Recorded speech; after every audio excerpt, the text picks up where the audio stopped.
Welcome back to the third instalment of the Global Sport in Colour sports magazine show in association with The Voice Newspaper. I'm joined by Rodney Hines, sports editor for The Voice Newspaper, and Michael Facey, the owner and founder of Nothing Long TV. How you been, guys? How's your week been? Marvellous. Crushing the sport. Great week. Nah, spot on. Apart from the football result, but spot on. And we'll get. Well, I had to go in. We're gonna go straight into the football, Mike, because I know that you've got a bit of a bee in your bonnet. You know, I was at Stamford Bridge the other day, and for those who are watching at home and listening on the old audio, talking about the FA Cup fixtures which took place last weekend.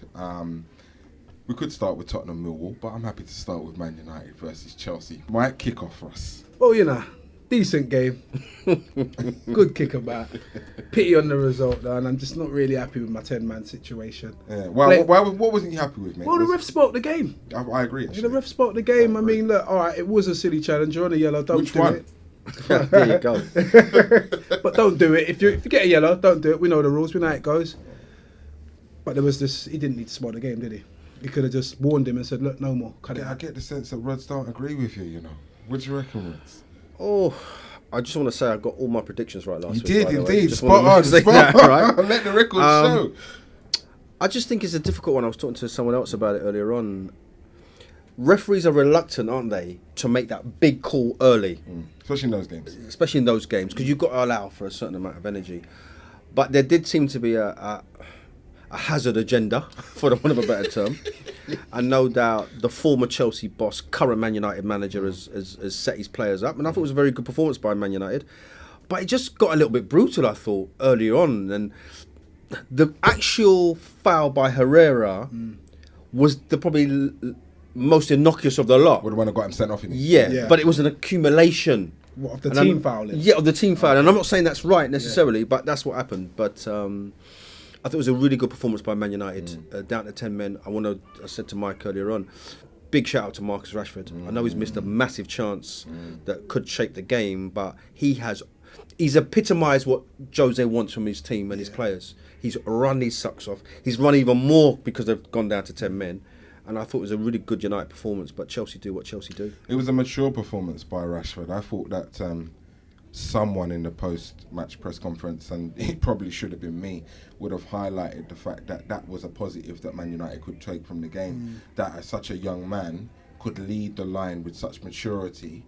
The manager trusted him to do so. Yes, they were short on options. They didn't, if Rashford... And he wasn't well either, He wasn't 100%, but if Rashford doesn't step up, there's no one else to do it, and that would have left him in a hole. But the fact that he wasn't 100%, was able to put in that type of performance, I thought the first 25 minutes was old school football. Can I like that was where it was for me.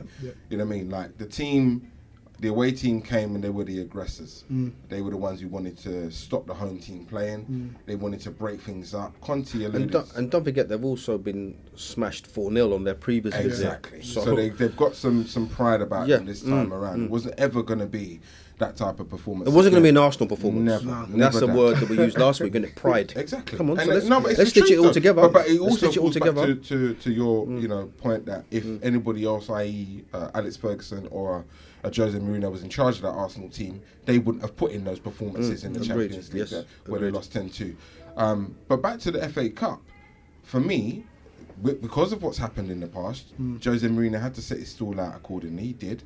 First 20-25 minutes, it was physical. It was always going to be physical. That team know who the manager is, Chelsea. They know who that guy is. So they knew that was coming. So for them to be moaning about the fact that, it was a little bit physical afterwards, I thought was just a little... I didn't really get it. And Conte came out after and said that for him, that wasn't football. He likes to play football. Well, bruv, let me tell you something. It's a Premier League. You might be running away with it this year, but that won't happen next year. And people won't be allowing you the room to play. They won't be allowing you the space. If that's the difference between getting a result and not getting a result, I think Jose was spot on with his tactics. Some of his players were a little bit overzealous, and the referee just wanted all the trophies, really. That's all I wanted. Just all the trophies, because we weren't getting the Prem. That's all I wanted. Yeah, and I hear that, and it's a shame because I kind of wanted it to be a Manchester semi-final and an all North London. Yeah, that would have been class. That would have been nice. That would have been nice. But talking about the other semi-final, because obviously Man United got beat. They're out. It's Man City versus Chelsea. Man City versus Arsenal.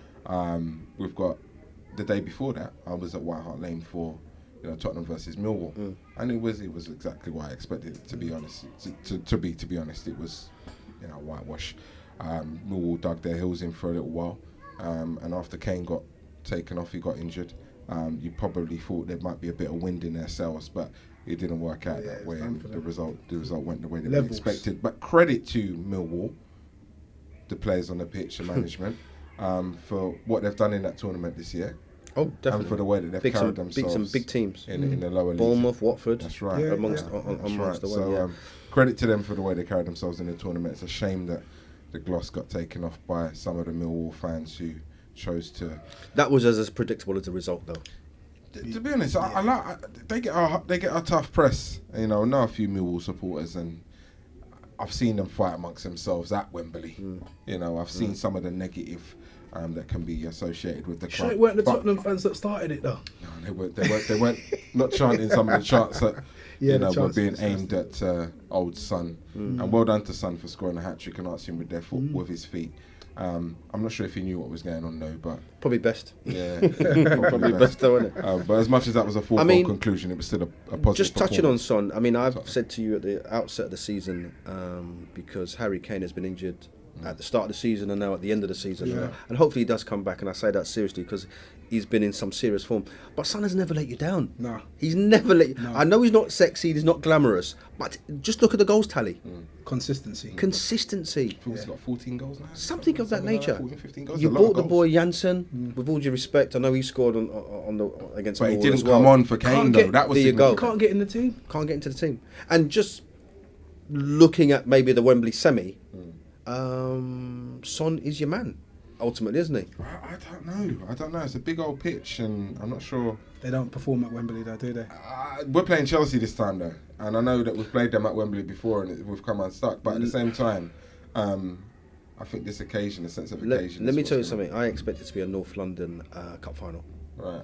I said to you during the course of the week, Chelsea will go in slight favourites against you. Man City will go in slight favourites against Arsenal. It's a cup game. It's a cup game. It's a big old pitch. And we've sat Wembley, we've sat next to each other for the last 10 years. 10 years now. Yeah, that's right. And I really expect it to happen. But I tell you what, those two semi-finals, cracking. Oh, they are worthy of finals. Cracking. Any of those games. Do you know what I thought? Just before you make your point, Mike, I was sitting there and thinking, we kind of almost don't mind the semi-finals being at Wembley no more, do we? No. That was an issue, wasn't it? These types of games is why you don't mind. Now, with all due respect, I think we've had West Brom and Stoke in semi-finals before. And then sometimes, because they're concurrent days, I've missed one game because it's involved Stoke and somebody else. Yeah. And then there's been a big semi-final. I'm sorting that out nice and early in terms of accreditation. Yeah. Cracking games. Be in the East Stand. Would you reckon, Mike, as the only one whose team's not involved? I think Rod said it right. I think I can only echo what he said. Really, it should be. It is set up to be a North London finals, whether that's Tottenham, Chelsea, Tottenham, Arsenal. I can see it being a North London finals, especially if Arsenal's out of the Champions League. We're out of everything. Yeah, they're out of everything. Tottenham's out. Still in the league though, Mike. No, I'm saying Chelsea's out. Still in with a chance of but it goes. They can handle the league and the cup, you know what I mean? When there's a third cup or a fourth cup involved, slightly technical with small teams. So, it's set up right. And Man City's the only team in it at the moment. It's funny because before we came on air, before we started recording, there's so many different permutations that could manifest with Man City still in the Champions League as we record. They're still in the Champions League. They could win that tournament. They could win the FA Cup. That's a cup double. You got Arsenal. No, they're out of everything. It's just the FA Cup. Chelsea could do the league and cup double, which they're keen to do. I read in the press that I think Kante and Hazard have said, listen, we are focused on doing a double. So there's some different outcomes that could happen, and Chelsea might not win the league. It could be Tottenham win the league and lose their Chelsea will win the league. I mean, I love your consistency because you just want like a dog with a bone, isn't he? I mean, we work next to each other, and he just won't let it go. He can't let it go. It's almost like he forgot what happened. Yeah, I'm looking to see if there's any alcohol on his desk, and he's had a go at it or anything like that. But no, Chelsea will win the league. Come on, but what I would say about the FA Cup semi-finals is that they're just so intriguing. Chelsea, Tottenham, what can I say? That's just set up a bitter rivalry, and it's 1-1 in terms of league games. Arsenal City is probably a little bit more for the purists because there's going to be no parking the buses. No. It could end up 10-all. Really good. Trust me, I'm so excited about that weekend. Well, listen, unbelievable. 22nd and 23rd of April. I can't wait either, and know that you'll see all the coverage in the Voice newspaper and all the other platforms that we service. Moving on, Leicester. Who put their money on them beating Seville to get through to the next round? Because I didn't. Have a word in advance next time. Come on, mate. I told you. I know Roddy's been killing it in the Cheltenham Cup. I should have listened to him. Really. Told you. Calling all the runners and riders. How did they win that game? What do you mean, how? How have they performed so well since Ranieri's left? That's how. They sacked their manager. They're the champions. Yeah. Like, what's happened is we saw the team who were the champions last year play phenomenal, come into this season and play crap, sack their manager and play phenomenal again. We know what the problem was, don't we? They didn't want to play. And that's simple as really. that. Player power kicks in again. Sad state. That game, though, against Seville, they were at their snarling best again. I mean, Nasri got sent off, didn't he, with a little altercation with Vardy. Vardy was in the defender's face, he's giving it the verbals. He looked now like he was that whip it again, give me a through ball and I'm onto it. Obviously something's gone on. That's all I can say. Definitely. With the number 2 Shakespeare, who's now the interim manager and will probably get the job full time. Well, he's got the job until the end of the season. Yeah, but he'll get it beyond that as well. Do you think so? Yeah, definitely. But you know what? Players want to play for him. Let's not forget, in the Champions League, they've actually been playing good from the start. Yes, even with agreed. Claudio there as well. So Agreed. that's their competition. Because it's a new journey for them. I see a set They're of still players. the unknown, aren't they? Yeah, I see a set of players there that in the Champions League are replicating what they did in the Premier League last year. 100%. We're excited. We could do this. Let's go for it. But of course they're the champions of England, you know. So I saw Shakespeare say that he thinks that they could win the Champions League. They could get to the finals, bruv. Well, if you think about it, they've got a 2-legged quarter-final, a 2-legged semi, and a final. You're 5 games away. Now, who would have thought Leicester City could be 5 games away? And I said it to you recently as well. In their one Champions League season, they've actually made a better fist of it than Arsenal have ever done in 20 years, say for 2006 when we got there. To the final, and I'm not saying Leicester will do what Arsenal have done and get to the Champions League for 20, but they've handled their opening group beautifully. They've negotiated the round of 16 well.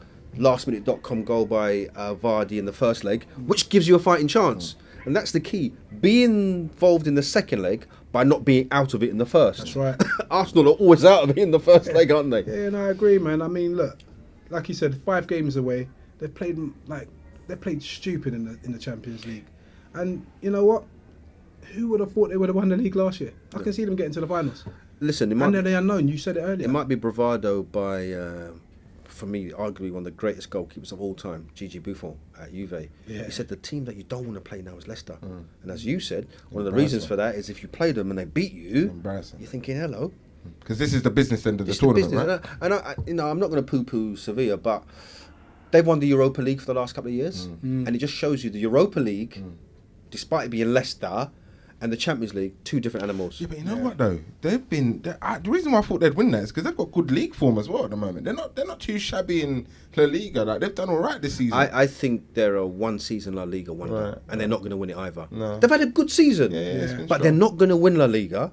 And I tend to find in Spain, I suppose it might be in most leagues, that if it isn't Madrid and Barcelona, and then Atletico. It's a Sevilla or a Valencia. Everybody seems to have their go at being close. Do you know what I mean? But Sevilla ain't going to win the La Liga title. All right. Well, I don't think Leicester will win it like Shakespeare, but they've done blinding so far. And to be honest, 28-1 with my Cheltenham hat on. What now? As we speak, it's worth a I think worth a fiver.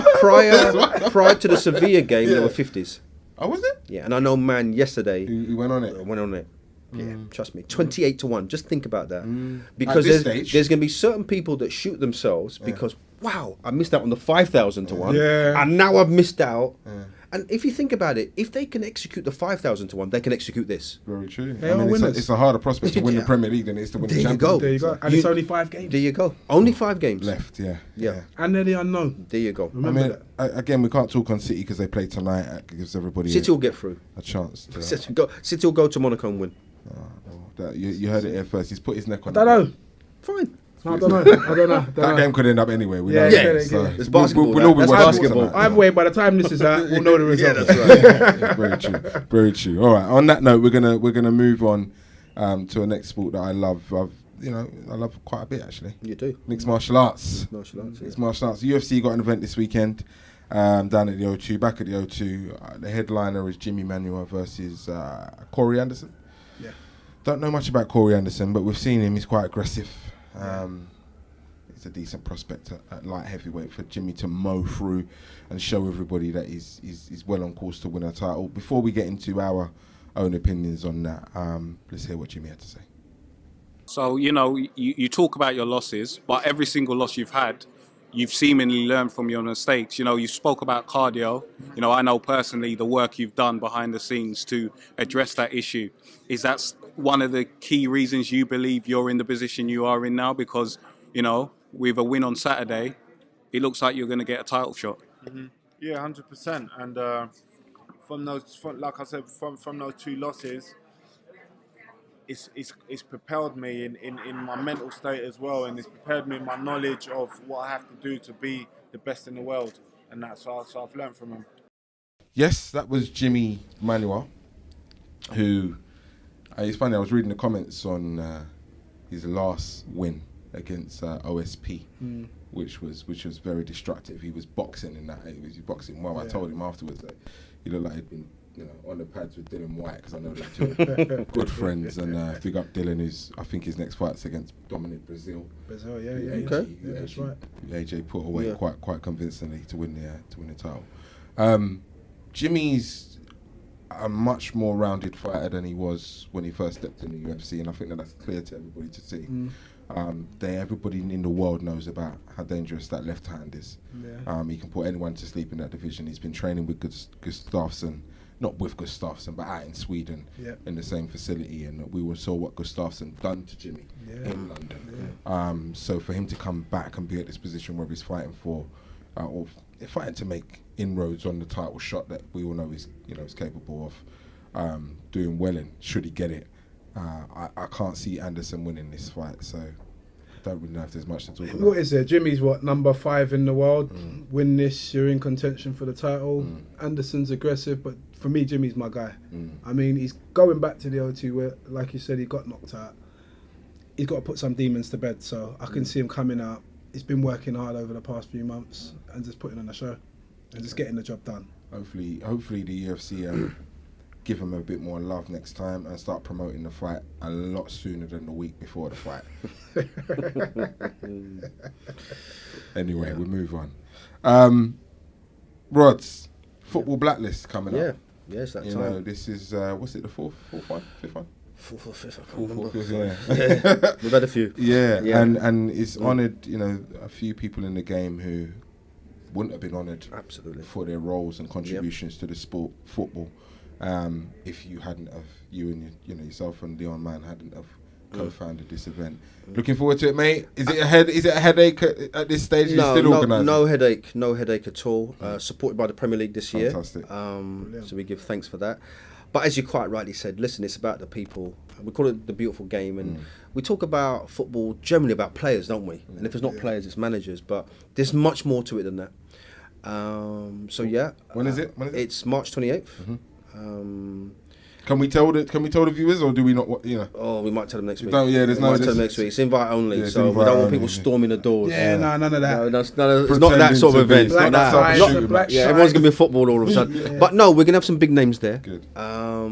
Leon has worked diligently on this. Yes. And The Voice is the place to find the blacklist every May. When me and him sat down and talked about this many years ago, it is fitting that The Voice, it's community meets the elite. So we recognise players, management, administrators, people that you wouldn't even know are at certain clubs, whether they be at Crystal Palace or Man United, doing a good job with very little thanks. But we run an interview with Rio Ferdinand in this week's Voice, talking about the blacklist and role models. And one of the things that Rio says, and he's always good for a quote in terms of diversity and advocating stuff like that. He says it's about giving people things to aspire to.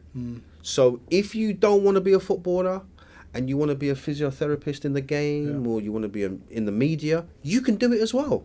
And that's what it's all about. There is, the beautiful game for now isn't going anywhere. It's still going to continue to be exciting.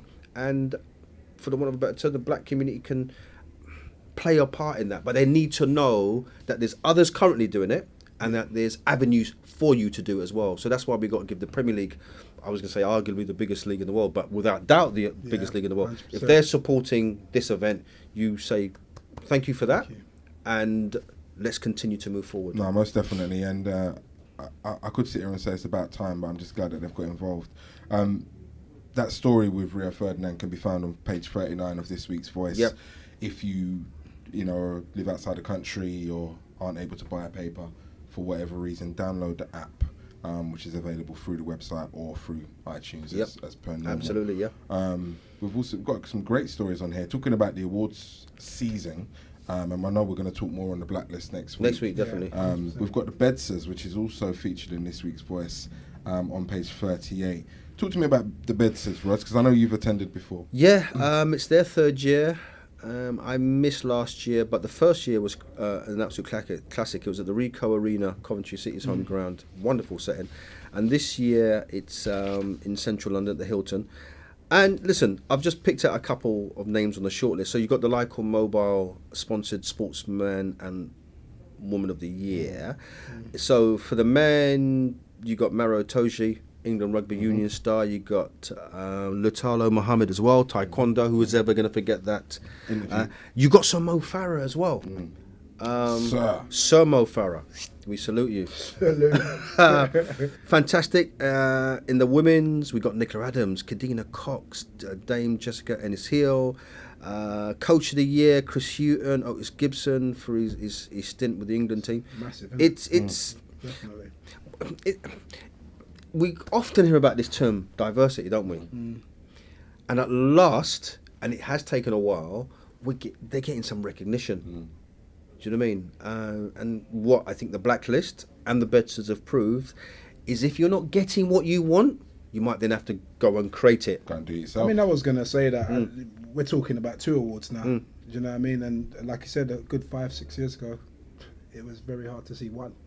So progression.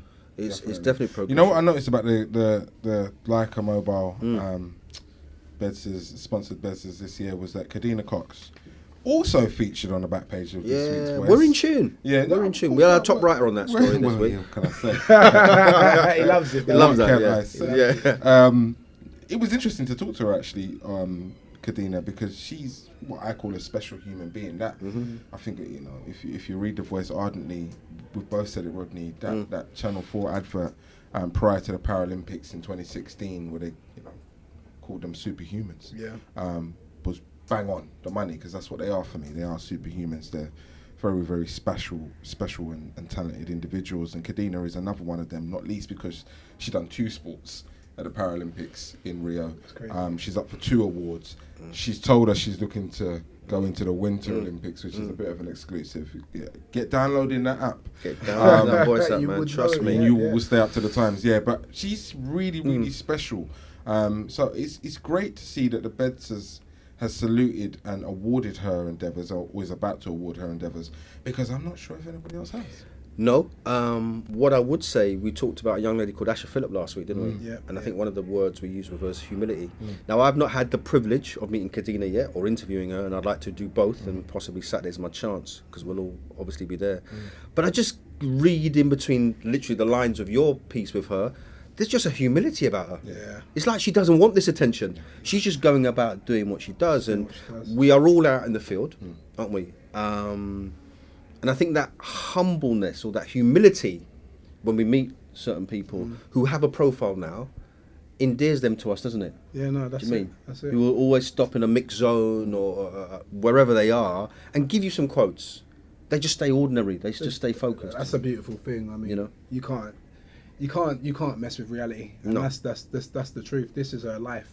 Yeah. It's not just a big showcase just to run around and parade. It's her life, and I think she takes it very seriously. No, she does. She takes it seriously, and she is humble. You're bang on the money there, Rods. And you know, one of the things that I said to her was, "What's changed? You know, what are you coping well with? What are you not coping well with?" And it's funny because I wasn't going to write it, but I'll put it out there. People run up to her and just taking selfies. Yeah. You know that. You know, can I take a picture of you? She said like she'd love to take a picture of everyone. Yeah. And some days she doesn't feel like she's the star. Of course. Yeah, That they do, and you know she's got that girly thing about her as well. Like she's not sure how she looks, right? And I was like, you know what? It's funny because these are pressures I'll never have to deal with. Yeah. And they only come when you're as super special as she is. I suppose. Just to say though, as well, just looking down this list, they've got Sir Lenny Henry there as well, hosting the event. I think that's fantastic. Massive. I think that's massive. So Yeah, we talked that's a about lot of earlier. recognition. He's someone I grew up with. Yeah. And his rise to the knighthood, and we said it earlier again, he has stayed grounded and is now using his position or his profile to continue to champion for diversity. Fantastic. Doing a lot in the world of You know what I mean? theatre. I'm looking forward to meeting him on Saturday. Yeah, I think that was a coup by the BEDSAs actually, because he's respected across the board. Absolutely. You know, and I think Absolutely. he's got a great message where the issue of diversity, and you know my thoughts on diversity, it's been hijacked by a few other people, a few other groups of people, and they deserve to fight their own corner. But we're black people, and the inclusion of black people in certain worlds, in certain walks of life, and certain corridors of power are concerned. I think that Lenny's done a great job, Fantastic job. to highlight the paucity or the dearth of our presence. He gets it. He gets it. Yeah, he gets it. He gets understands it. So yeah, it's going to be a good show down there. Yep. We'll bring you all of the red carpet stuff Definitely. and the highlights from that next week. And that about wraps us up this week on the Global Sporting Colour Sports Magazine show. Previous winners of the BEDSAs actually have included the likes of Dame Jessica Dennis-Hill, Moeen Ali and Frank Bruno, Dennis Lewis and Lewis Hamilton. So that just kind of shows you what level they're dealing with in terms of highlighting the people. But it's not just about those the that bring elites. it's not just a those little that bit bring- like the blacklist. There is recognition to people that you would never recognise. That's right, on the grassroots. And while some of those illustrious names that you mentioned will always be recognised and have a natural profile for the rest of their life, it's the people just Somebody help them get there. yeah, somebody help them. It's about shining a light on that whole Absolutely. wave that's coming behind Absolutely. up behind them. So we'll be here on Global Sporting Colour magazine show for the Voice newspaper covering those. Definitely. Guys, it's been a pleasure as usual. We'll Indeed. be back next week. See you soon.